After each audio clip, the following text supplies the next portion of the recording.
And now that we have arrived, from this moment on, we are locked to the continent of Zeah forever.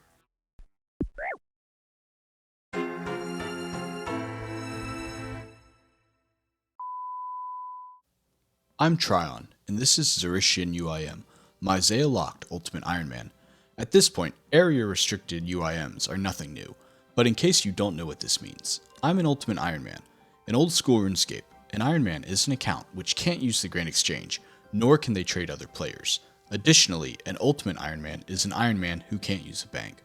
On top of these restrictions, my account is locked to the continent of Zeah. This means that all my skills, gear, and bosses for the entirety of this account will happen only on Zeah.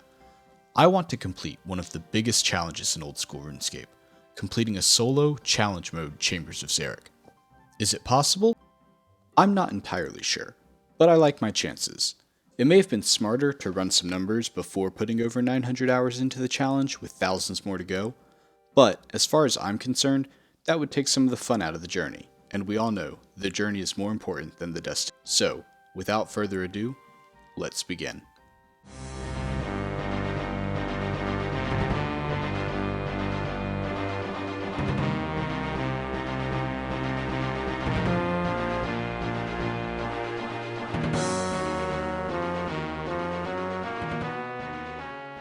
The rules of the account are pretty straightforward.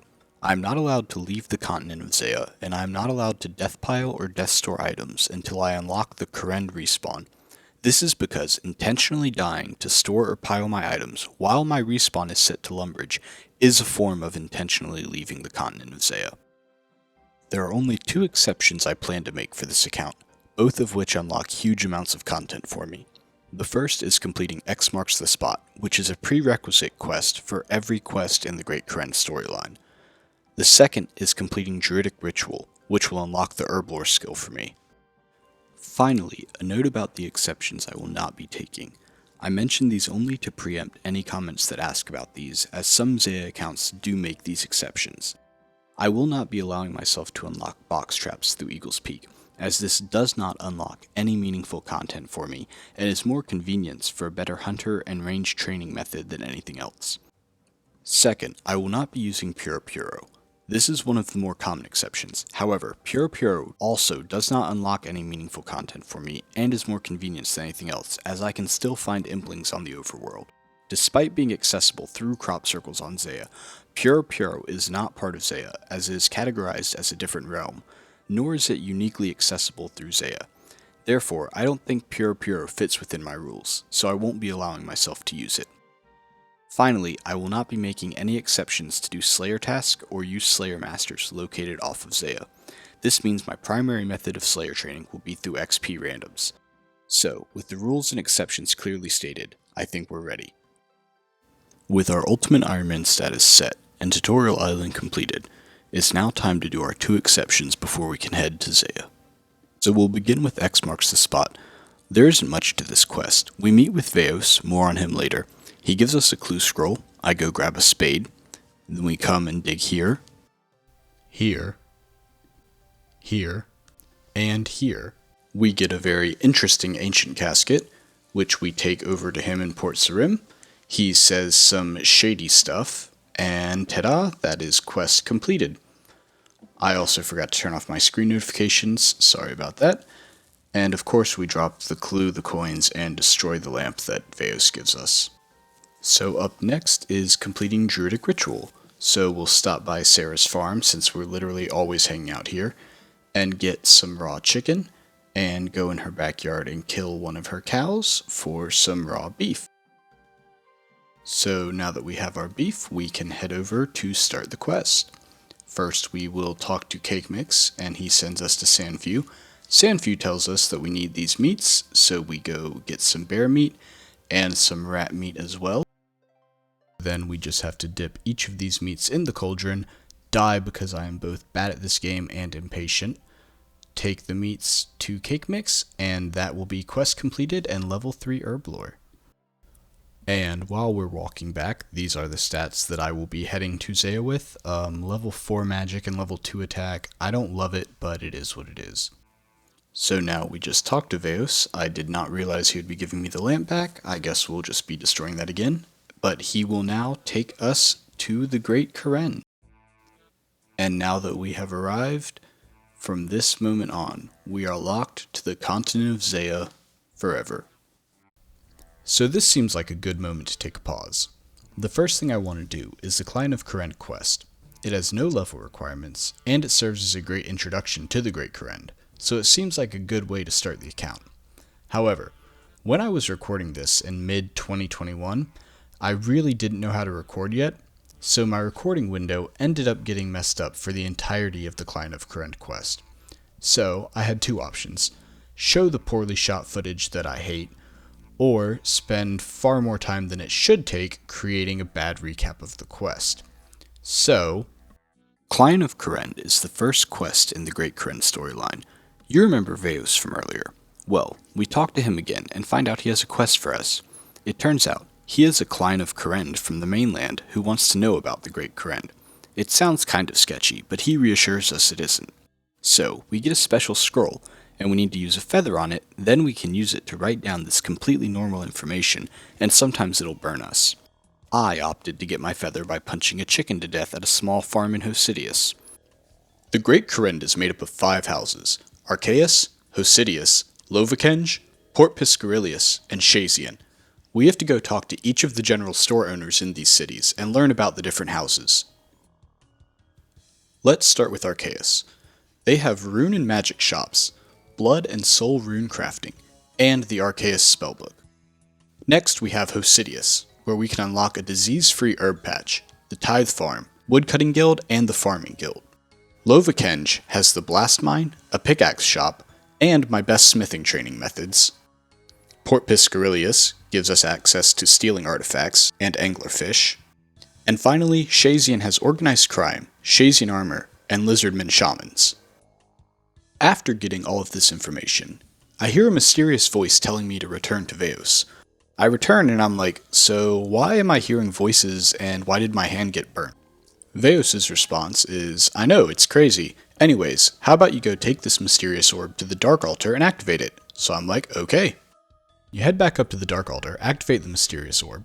It shatters, and the voice tells you, go back to Veos one last time. So we meet with Veos, and we're like, what the hell is going on? And Veos is like, what are you talking about? I haven't talked to you since I brought you here.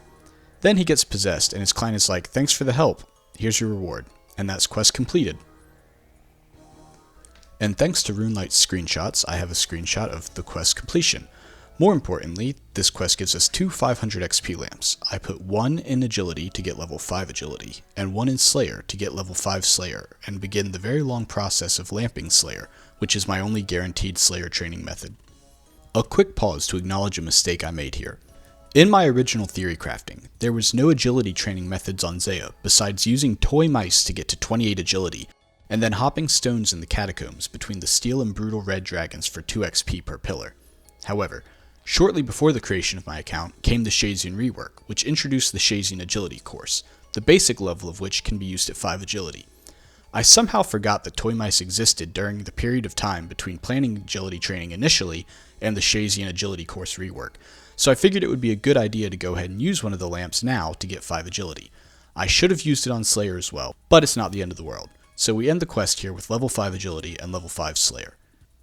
So now with Client of Kourend completed, I want to head over to the Chambers of Xeric because this will offer me access to methods to easily train a lot of my skills early on.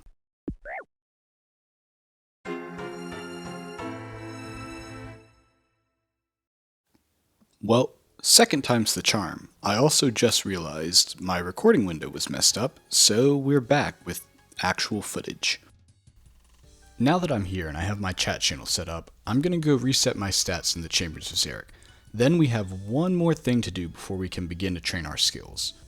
And that's to be able to train our skills, we need the equipment to do so. So after resetting my stats, I'm going to go grab a bronze axe, a tinderbox, and a butterfly net. And now with our stats reset, we'll go talk to the mountain guide, and he will take us back to Xerician, and thankfully we will not have to run through the swamp again. So I'm not entirely sure how much it's going to cost to get a bronze axe and a tinderbox, but I figure I'll look around and see if any of the item spawns around here are worth any money. There's a wizard hat, thread, and orange dye. Hopefully one of these will sell for at least a couple GP, and then we can just hop around and get enough to buy what we need. Well, there's a tinderbox spawn in here, so that saves us at least having to buy one of those. And it looks like the orange dye is the only thing that's sold for any GP. How much is a bronze axe? 20 GP. Okay, so I'll just go over here, hop a couple times, grab some orange dye, and then I can come back and buy the axe. This is the kind of riveting gameplay that I know we all watch area-restricted UIMs for. So, here is some world hopping and grabbing item content.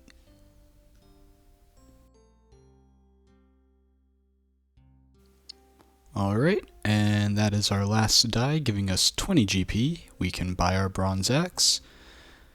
And I'm going to hop back to the world I like to be on, because I have better ping. Perfect. Alright, well now we have everything, so the last thing we need to do is head over to Land's End, and we can grab ourselves a butterfly net, and we can also go ahead and destroy this extra Cardus Memoirs that I got from when I died. So now that there's some downtime, I want to ask, feel free to leave any feedback or suggestions. This is my first ever attempt at video editing. Oh, there's an Iron Med helm right there that I could have probably just sold one of and bought this. Oh well, as I was saying, this is my first ever attempt at recording and video editing and everything, so obviously there's a lot of room for improvement, but I welcome any feedback you have. Obviously there's the comment section. I'm planning to just leave my personal Discord in the description, so feel free to reach out to me directly there, or you can add me in game and message me. If you run into me around Zeah, say hi. Speaking of, if you try to add my account name or look it up as it appears right now on screen, you won't be able to. This is because it gets changed. The more astute viewers might be able to infer the account name by now, since it's in the title and I showed it earlier. And for a bit of context, I began theory crafting this account in late 2020. It was created in mid-2021, and I'm editing this first episode in January 2023. As I mentioned earlier, I have over 900 hours into the account already, meaning there's a little bit of progress to catch up on, so if you want to avoid spoilers, I would not look up the account. Or look it up if you don't care. Do whatever you want, you're an adult. Which brings me now to why I'm doing my early training at Chambers. I could just chop regular trees and burn the logs, pickpocket men in cake stalls, and catch crimson swifts like most accounts, but I'm choosing to do it this way for two reasons. First, Chambers of Xeric provides me a way to do all of these skills in the same location, so it's partially out of convenience. But second, and more importantly, it's a way to train all of these skills early on that is unique to Zeah, so it feels like a perfect opportunity for this account. Speaking of training our skills, here's our butterfly net, and so we can go ahead and head back to the Chambers of Xeric. Finally, I want to talk about the mammoth in the video. There's so many area restricted accounts. Why did I start one? I returned to this game in 2020 after playing most of my childhood in the 2000s and briefly in 2014, about a year after Old School was released. My IRL friend convinced me to come back to the game, and I fell back in love with RuneScape and set my sights on a goal of the Questscape. That's when I found out about Swampletics. Watching that series while grinding my Questscape was the closest thing I found in this game to the feeling of playing RuneScape all those years ago. Through that, I found other series that I've since binged many times as well, like Mudkip's UIM and Verf's Karamja Only, but I distinctly remember the first time I really explored Zeah after coming back. It was a brand new world to me, like playing RuneScape as a kid. While I considered creating other accounts, I loved the idea of area restriction, and I had never played a UIM before, so making an area restricted UIM on Zeah just felt perfect for me. So I spent some time theory crafting, and then I made the account. And hundreds of hours later, I'm still loving it. So, with that being said, I'll see you guys when we get back to Chambers. So I also realized that I haven't really explained exactly how we're going to be training all of these skills at Chambers, but that's something that we will discuss in the next video, because this is going to be the stopping point for this video. We'll be ending off with all of our exceptions completed, Client of Kourend done, giving us 5 agility and 5 slayer, and with all the equipment that we'll need to start our early skilling in the next video. I won't typically be ending my videos like this, but I want to interject this clip to show what my recording and UI look like at the present so that you know what to expect as the clips progress. For example, in the early clips of the account, my cursor wasn't being captured, but it is now. I also don't use TrueTile anymore. I don't really have a use for it. By the time we get to Chambers, I might be using it again, but for now I don't have a use. I do typically use my data orbs, I just have them turned off for this clip to avoid any potential spoilers. So with that being said, I don't really know how to end this clip, so maybe I'll just cut off my